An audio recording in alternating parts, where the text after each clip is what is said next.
열왕기하 8장을 보면 엘리사 선지자 당시에 이스라엘 북쪽에 자리한 아람 왕국의 왕은 베나닷이고, 그리고 하사엘은 베나닷의 신하였음을 알 수 있는데, 신하였던 하사엘이 왕위에 오르게 되는 그런 드라마틱한 일이 이 열왕기하 8장에 기록되어 있습니다. 엘리사 선지자가 한 번은 아람의 수도인 다메섹을 방문합니다.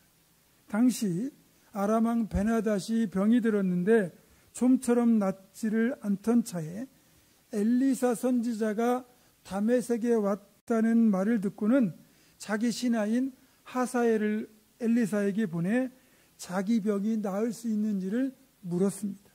사실 그동안 있었던 여러 가지 일들을 통해서 아람 왕국 내에서는 엘리사 선지자라는 존재가 무척이나 두렵고 신령한 존재로 여겨지고 있었습니다. 우리가 살펴본 것처럼 엘리사 선지자는 불치병에 걸렸던 나만의 나병을 고쳤고, 아람 군대의 공격을 사전에 미리 알고 대처를 했고, 또 도단성까지 엘리사를 잡으러 갔던 아람 군대의 눈을 멀게 만들어 사마리아로 데려다가 그들에게 물과 떡을 먹이고 돌려보냈던 것까지 엄청난 일들을 행하는 것을 아람은 알게 되었습니다.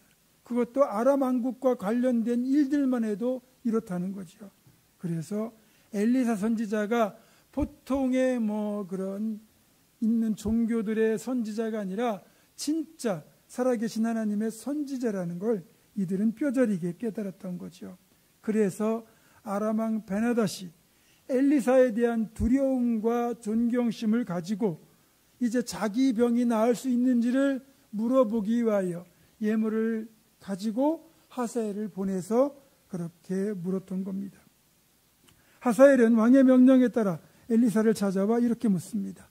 당신의 아들 아람 왕 베나닷이 나를 당신에게 보내려고 자기 병이 깼나이까 하더이다. 그 말을 듣고 엘리사 선지자가 이렇게 대답합니다. 너는 가서 그에게 말하기를 왕이 반드시 나으리라 하라. 그러나 여호와께서 그가 반드시 죽을 것이라고 내게 알게 하셨느니라.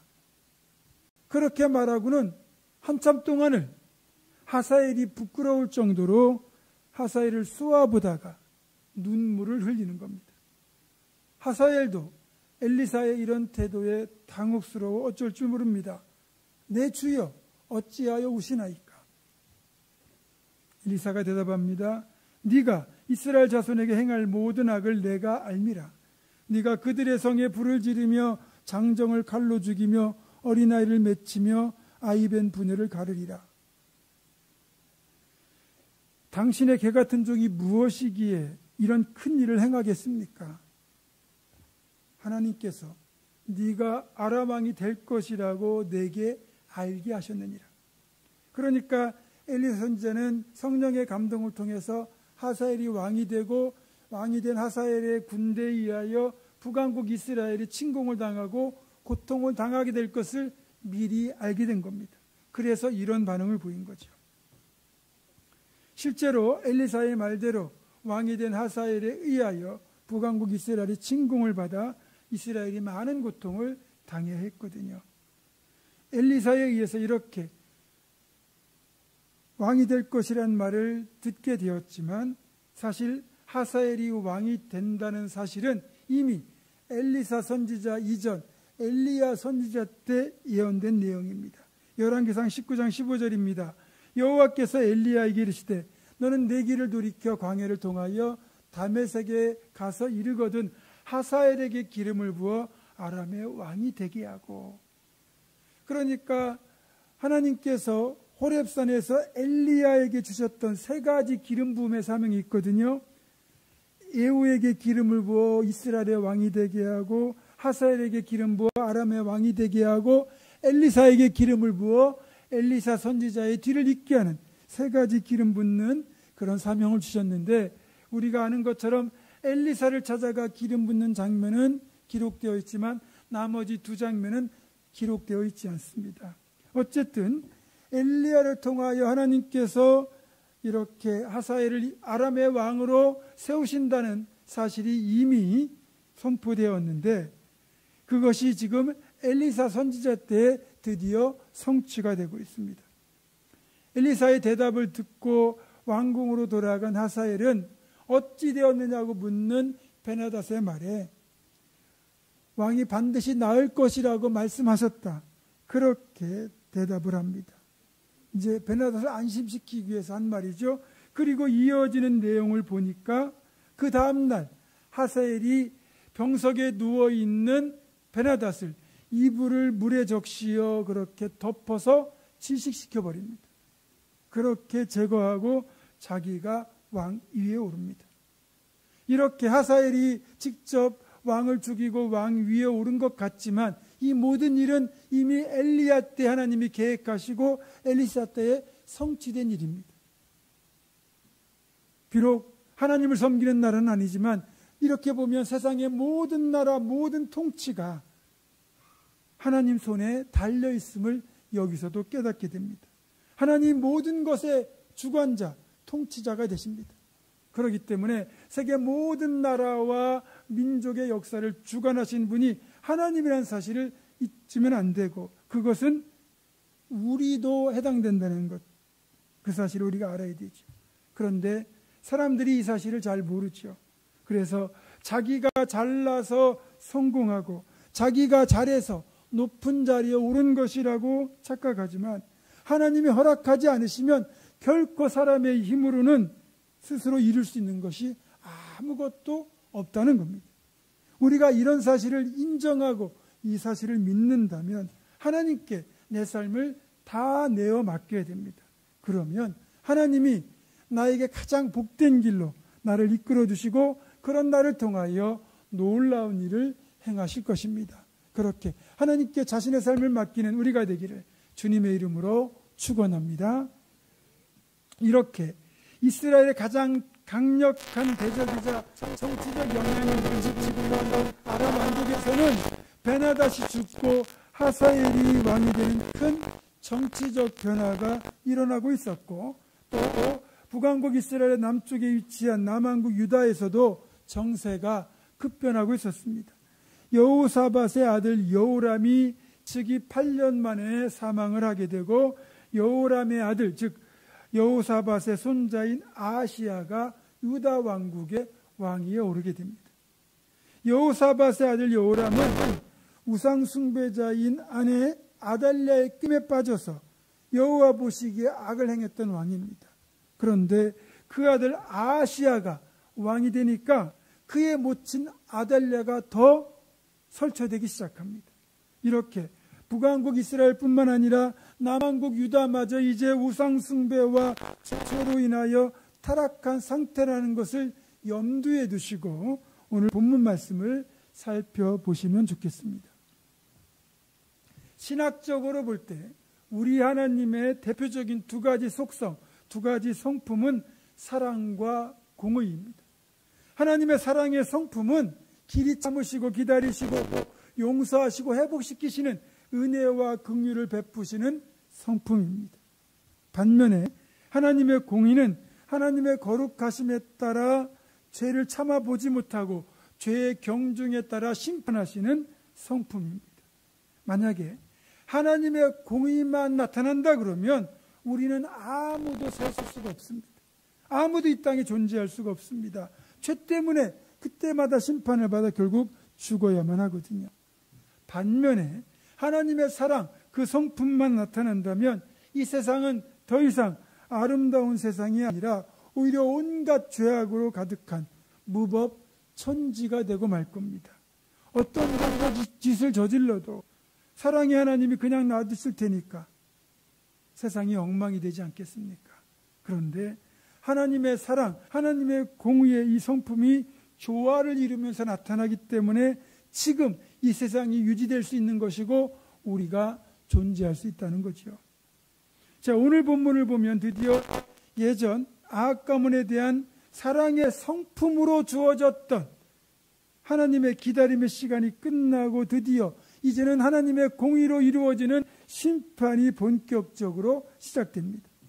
하나님께서 아합 집안에 대한 심판의 도구로 선택한 인물이 바로 북왕국의 장군이었던 예후라는 인물인데, 이제 엘리사가 제자 중 한 사람을 예후에게 보내어 기름을 붓들어 가는 장면에서 하나님께서 예후를 왕으로 세우시는 분명한 목적이 나옵니다.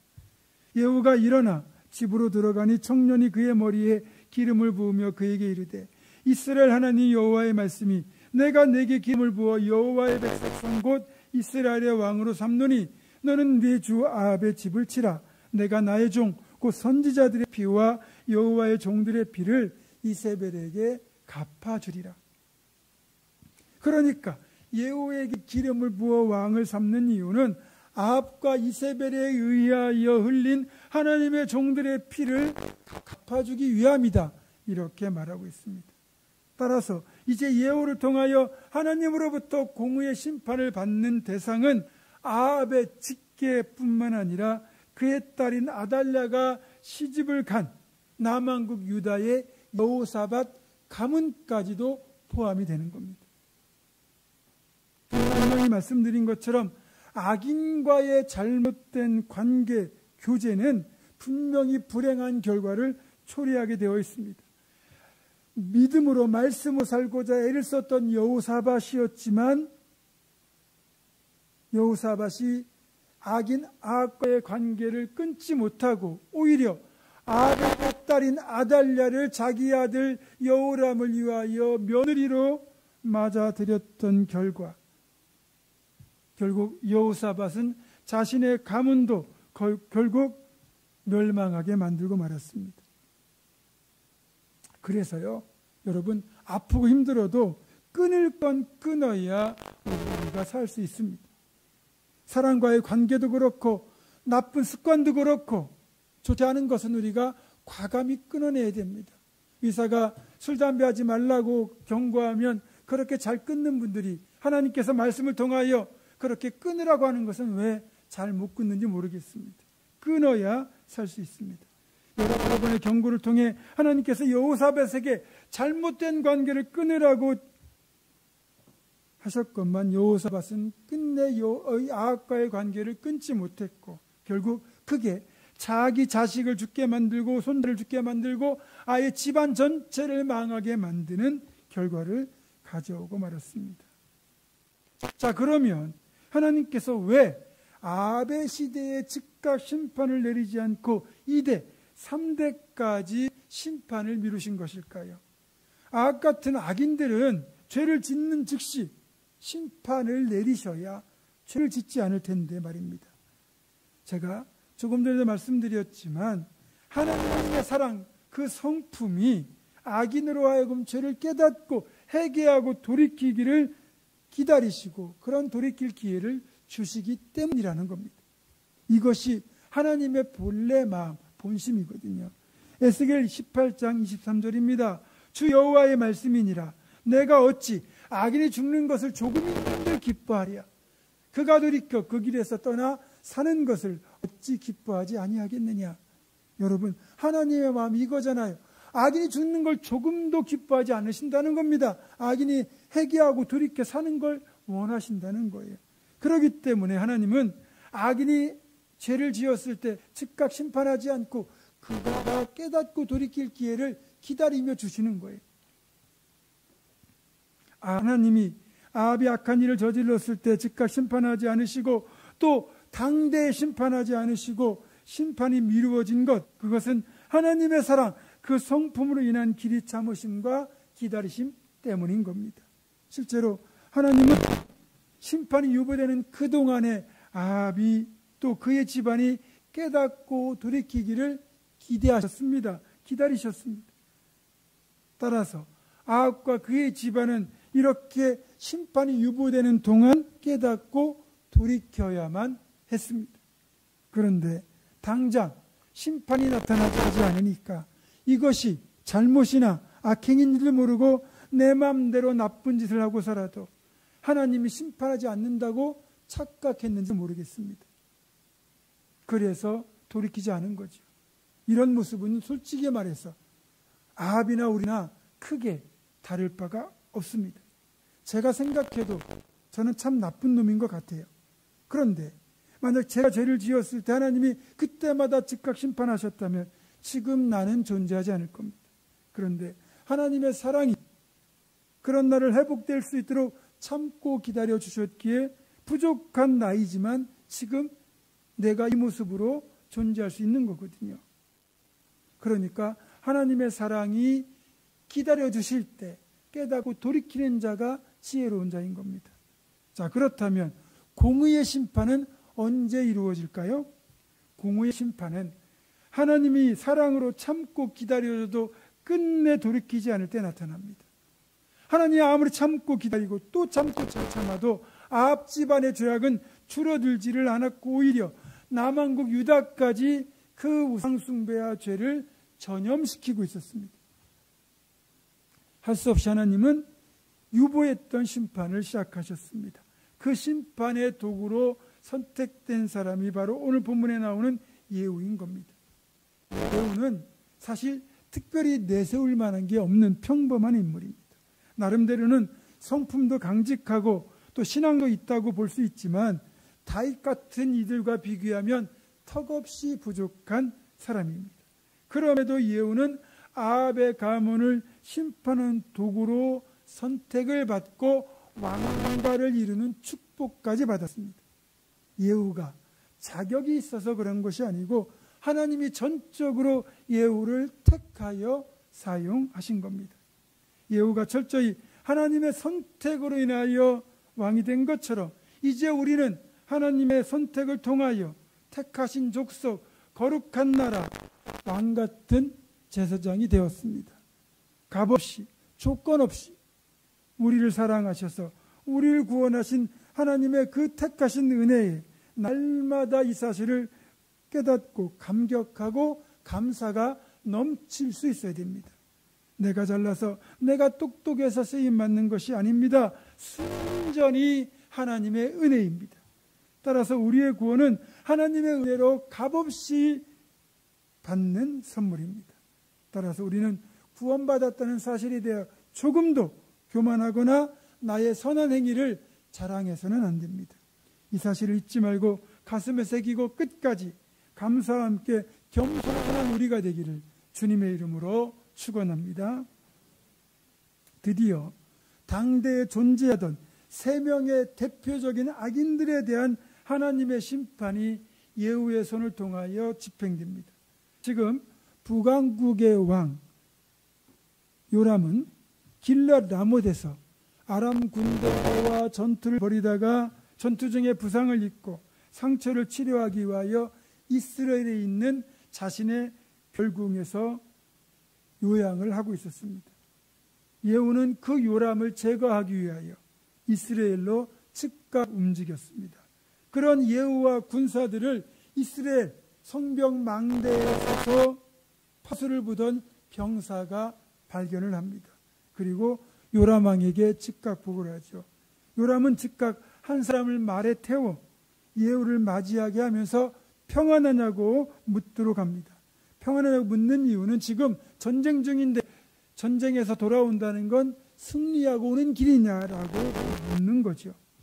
그러나 예후는 그 묻는 병사에게 평안이 내게 무슨 상관이 있느냐, 내 뒤로 물러나라 했고 그 병사는 낌새를 알아채고 예후의 대열에 합류합니다. 그리고 요람이 다시 말을 태워 사자를 보냈지만 그 역시 예후의 말을 듣고 예후의 대열에 합류하죠. 뭔가 기분이 쎄했던 이 요람은 자기가 직접 부상한 몸이지만 안장을 올리고 말을 타고 예후를 맞으러 나갑니다. 그리고 예후야 평안하냐라고 묻죠. 전쟁의 결과가 어찌 되었냐고 묻는 그런 요람의 질문에 예후의 입에서 뜻밖의 대답이 나옵니다. 내 어머니 이세벨의 음행과 술수가 이렇게 많으니 어찌 평안이 있으랴. 그 순간 요람은 지금 이것이 쿠데타라는 사실을 뒤늦게 깨닫고 재빨리 병거를 돌려서 이스라엘 성으로 도망하지만 예후가 쏜 화살이 요람의 등을 뚫고 염통까지 관통을 합니다. 그리고 그가 엎드려져 죽은 자리에서 피가 흘러나옵니다. 여러분, 이렇게 요람이 예후의 화살을 맞고 엎드려져 피 흘려 죽은 곳이 어디냐? 묘하게도 그 장소가 예전 그의 아버지 아합이 누명을 씌워 나봇을 돌로 쳐 죽이고 빼앗았던 나봇의 포도원이었습니다. 자기 아버지 아합이 나봇을 피 흘려 죽게 만들었던 그 자리에서 아합의 아들 요람이 화살에 맞아 피 흘려 죽게 된 거죠. 다음엔 남왕국 유다의 왕이었던 여호사밧의 손자 여호람의 아들인 아하시아의 죽음입니다. 아하시아는 외삼촌 요람이 부상을 당해서 치료를 받고 있다는 말을 듣고 병문안을 위하여 예루살렘을 떠나 이스라엘을 방문하고 있었습니다. 그러나 이번 방문이 자기의 마지막이 될 거라는 건 꿈에도 몰랐을 겁니다. 그렇게 자기가 이스라엘 성 위에서 보니까 병거를 물고 예후를 맞으러 나갔던 요람이 예후의 화살에 맞아 죽는 걸 보고 위험을 감지한 아하시아가 동산 정작길로 급하게 예루살렘을 향하여 도망을 치기 시작합니다. 그러나 아하시아의 이 도주 행렬 역시 무깃도라고 하는 곳에서 예후에게 따라잡혀 결국 아하시아도 무깃도에서 죽고 맙니다. 아하시아는 북왕국의 인물은 아닙니다. 아합의 직계는 아닙니다. 그러나 아합과 이세벨의 딸이었던 자기 어머니 아달랴의 아들이면서 결국은 아합 집안과는 친척 관계잖아요. 그리고 아합처럼 우상 숭배에 빠져있던 왕이었기 때문에 하나님의 심판을 받아 객지에서 비참하게 객사하고 말았습니다. 마지막 세 번째 죽음은 아합의 아내인 이세벨의 죽음입니다. 자기 남편 아합은 아람과의 전쟁에서 죽었죠. 이제 자기 아들도 예후를 맞으러 나갔다 죽었죠. 이 이세벨은요, 신앙적으로나 정치적으로나 정말 희대의 악녀라고 불릴 수 있는 여자입니다. 빼어난 미모와 술수를 이용해서 남편 아합을 손바닥에 올려놓고 주물렀고요. 신앙적으로는 바알과 아세라 우상을 이스라엘 전역에 만연하게 만들어 왕국 전체를 우상 숭배라는 신앙적 타락으로 몰고 가간 원흉이었습니다. 또 원하는 것이 있다면 수단과 방법을 가리지 않고 어떻게든 가져야 했던 욕심 많은 여자였어요. 말씀드렸던 것처럼 나봇에게서 포도원을 빼앗기 위하여 나봇에게 누명을 씌워 나봇을 피 흘려 죽였고 또 수많은 선지자들, 의인들의 피를 흘렸던 무시무시한 여인이었습니다. 그녀 역시 하나님의 심판을 벗어날 수 없었습니다. 예후가 이제 요람을 죽이고 또 도망했던 아하시아를 무기토까지 추격하여 죽인 다음 다시 이스라엘 별궁을 향하여 돌아왔을 때 이세벨은 눈화장을 하면서 얼굴을 그리고 있었습니다. 예후가 오는 것을 창문으로 내다본 이세벨이 주인을 죽인 너 시므리여 평안하냐라고 말하며 비웃었습니다. 지금 어쨌든 성문은 굳게 닫혀 있고 성 안에는 이세벨을 지킬 군사들이 있습니다. 그러니까 예후가 쉽사리 이스라엘 성을 공략하지 못할 거라고 자신하고 있는 거죠. 그런데 이세벨이 여기서 말하는 주인을 죽인 너 시므리여 평안하냐라고 말할 때 이 시므리가 누구냐? 예전에 북왕국 이스라엘에서 쿠데타를 일으켜서 왕위에 오른 데는 성공했지만 일주일 만에 또 다른 쿠데타에 의하여 목숨을 잃었던 일주일간 왕위에 있던 비운의 인물입니다. 그러니까 이세벨은 네가 지금 쿠데타를 일으켜서 왕위를 차지하러 가지만 너 그거 실패할 거다 라고 얘기하는 겁니다. 그런데 예후는 아랑곳하지 않고 창문을 향하여 이세벨이 있는 창문을 향하여 이렇게 소리칩니다. 내 편이 될 자가 누구냐? 그렇게 소리를 쳤는데 놀랍게도 별궁 안에 있던 2명의 내시가 예후에게 동조합니다. 그래서 이세벨을 붙잡아서 창밖으로 이세벨을 내던집니다. 이세벨은 그렇게 궁궐창 높은 곳에서 아래로 떨어지면서 그 충격으로 그 자리에서 착착사했고 피가 사방으로 튀었습니다. 예후는 이세벨의 시체를 밟고 성으로 들어가서 이제 사람들에게 이세벨을 장사 지내라고 명령을 했습니다. 그래서 예후의 명령에 따라 사람들이 이세벨을 장례 지내려고 시체를 찾았는데 이미 그때는 이세벨의 시체를 개들이 다 먹어버렸고 그녀의 두개골과 손과 발 외에는 아무것도 남아있지 않았습니다. 이전에 엘리야 선지자가 예언한 대로 그 저주가 실현된 겁니다. 열왕기상 21장 21절에서 24절을 보면 이런 예언이 되어 있습니다. 여호와의 말씀이 내가 재앙을 네게 내려 너를 쓰러뜨려 버리되 네게 속한 남자는 이스라엘 가운데 매인자나 노인자를 다 멸할 것이니 이는 네가 나를 노하게 하고 이스라엘이 범죄하게 한 까닭인 일 하셨고 이세벨에게 대하여도 여호와께서 말씀하시되 개들이 이스라엘 성읍 곁에서 이세벨을 먹을지라 아합에게 속한 자로서 성읍에서 죽은 자는 개들이 먹고 들에서 죽은 자는 공중의 새가 먹으리라고 하셨느니라 하니. 그러니까 이 예언은 나봇이 토지를 팔지 말라는 하나님의 명령을 지키다가 아합과 이세벨에 의하여 억울하게 피 흘려 죽었을 때 하셨던 말씀인데 하나님은 그렇게 억울하게 흘린 피를 반드시 신원하여 주시는 분, 갚아 주시는 분이라는 겁니다. 이제 아합의 아들 요람이 나봇의 포도밭에서 피 흘려 죽게 함으로써 그 억울함을 신원하여 주고 계신 것이고 또 예언대로 이세벨의 시신을 개들이 먹게 하심으로써 이 예언을 성취하고 계신 겁니다. 그리고 다음 주에 살펴보겠지만 이어지는 10장에서는 아합 집안의 남은 자들, 아합의 아들들과 나머지 사람들이 완전히 제거되는 내용이 기록되어 있습니다.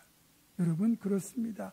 하나님의 심판은 반드시 이루어집니다. 그때가 우리가 기대하는 때와 다를 수는 있겠지만 분명히 심판의 때는 다가옵니다. 악인이 흥한 것 같아도 하나님이 반드시 심판하시는 거죠. 말씀을 정리합니다. 하나님이 사랑으로 기다려 주실 때, 아직 기회가 있을 때 심판이 임하기 전에 돌이켜야 살 수 있습니다. 참고 기다려 주실 때 회개해야 됩니다. 우리도 어쩌면 그 기다려 주시는 기간을 살고 있는지도 모르겠습니다. 그러니까 혹시 돌이키고 회개할 것이 있다면 빨리 돌이키고 회개하기를 바랍니다. 또 끝내 아합 집안이 심판을 당한 것처럼 언젠가 하나님의 공의로운 심판이 행해질 것이기에 여러분이 겪어야만 했던 억울한 일, 가슴을 칠 일이 있다 할지라도 너무 억울해하지 말고 하나님께 맡기시길 바랍니다. 물론 기도로 맡겨야 합니다. 그러면 하나님이 언젠가는 반드시 진실을 드러내시고 끝내는 해결하실 것입니다. 그렇게 우리는 하나님의 사랑과 공의를 붙들고 우리에게 맡기신 믿음의 길, 사명의 길을 흔들림 없이 꿋꿋이 걸어갈 수 있기를 주님의 이름으로 축원합니다. 기도하겠습니다.